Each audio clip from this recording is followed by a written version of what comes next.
আসসালামু আলাইকুম, সবাই কেমন আছেন?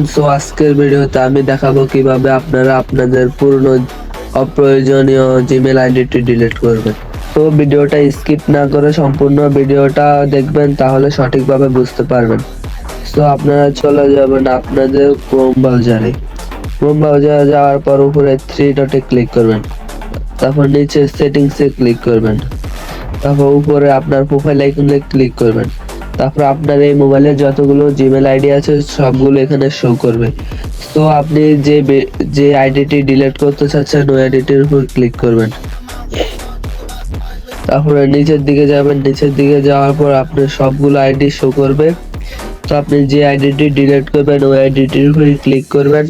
তারপরে এখানে দেখবেন নিচে রিমুভ অ্যাকাউন্ট, এই রিমুভ অ্যাকাউন্টে ক্লিক করবেন। ক্লিক করলে আপনার আইডিটি ডিলিট হয়ে যাবে। ভিডিওটা ভালো লাগলে একটি লাইক এবং একটি সাবস্ক্রাইব দিয়ে পাশে থাকবেন।